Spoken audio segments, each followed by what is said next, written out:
Aloha and welcome back to the Budget Cockpit. This is the Microsoft Flight Simulator budget PC that I've been kind of playing around with. I set it up, I shot some videos showing performance of it.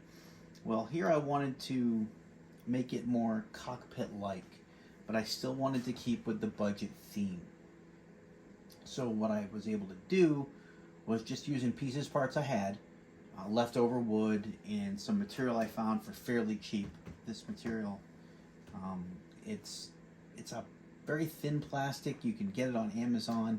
They sell it in sheets. I want to say I bought a package of 6 with free shipping. It was about 20 bucks, and it was 24 by 36 on the sheets. It took 2 sheets, well, a sheet and a half, to make this facade, and then just scrap what I had in my garage. So, and the whole facade itself is probably about 35-40 bucks worth between wood and the material, that plastic material I mentioned. So it's not pricey at all. A similar facade, although it may look better, from like a Flight Velocity or one of those aftermarket companies, are gonna run you at least $220. That's the cheapest one I've seen on any of their websites, was $220, and that's just the facade. That's not any plugins for the facade or any accessories. That's just that setup. So what I've got here as well is now these are Flight Velocity iPad holders.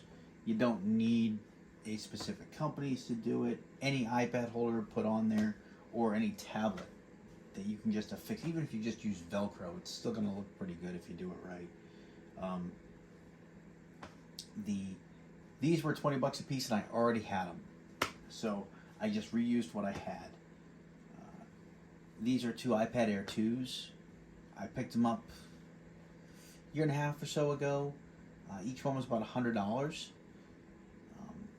But again, if you happen to have old electronics laying around the house, whether it's an Android tablet or an old iPad, they will work perfectly well.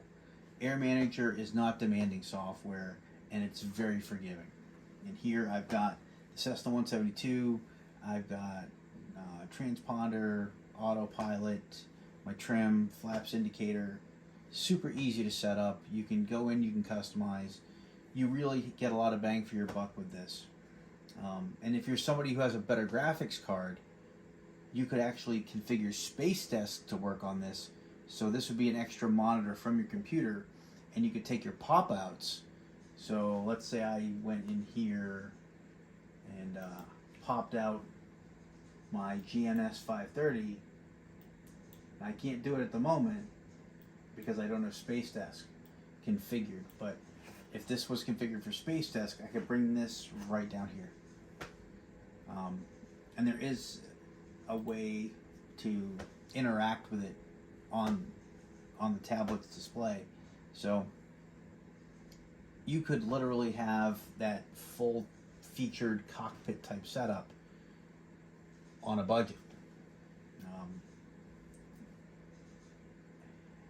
This right here is, and this is a big win, I'll say, because this one piece of hardware that is about $50 worth of electronics manages to replace, I'm reaching behind here, I have 2 of the panels right here, manages to replace a bunch of Logitech panels. The Logitech Autopilot panel, radio panel, the switch panel. There are a couple more things I'm going to be bringing in. The starter, I'm going to be bringing in landing gear, but those are only a couple extra switches to throw in. Fairly simple, but this entire setup was only 50 bucks to build. Now I had a lot of the switches, so it didn't really cost me 50. But if you start from scratch and you order these pieces parts, it will.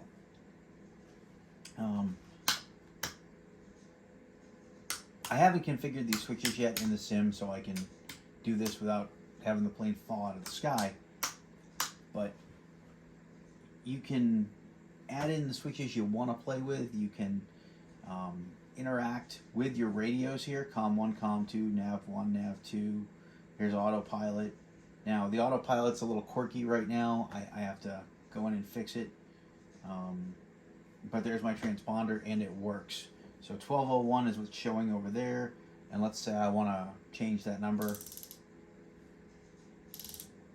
I got to actually get my caret on there. But if you look, I'm now at 1001, 1001. Or I can... Let's randomly go to...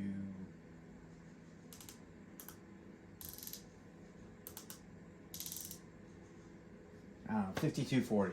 I'm on 5240. There you go. Super easy. It just jumped me back to 1200. I gotta fix that. But all in all, I'm pretty happy with it. Pretty easy setup to throw together. Fairly inexpensive. When you look at the whole setup, even if I were to count the iPads and the cost of building this, this is under $300. For everything I did here, for what you're seeing, under $300. If you add in the cost for the Logitech flight yoke and throttle, which are now $120 on Amazon, you're a little over $400. If you just had this setup plus the computer right there, the computer is like $750. You're at $1,100. This whole setup here could be had for roughly $1,200.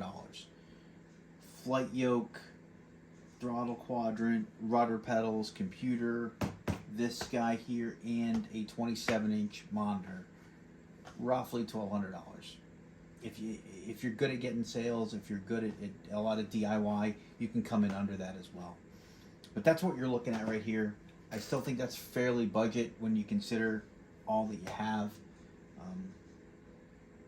And any questions, comments, concerns, ideas, feedback, I would love to hear it. Definitely, if you have questions, by all means, throw them out there. Thanks for watching, and the more I do with this, the more I'll throw up on the channel, and I'll keep playing with this multi-panel to work out the bugs. So right now there are a few quirks here and there, but overall I am pretty happy with it. So thanks for watching. Stay tuned, because there's more coming with this panel. There's a couple things I'm working on right now that aren't here yet, and I'm hoping to have them done soon. So take care and happy flying.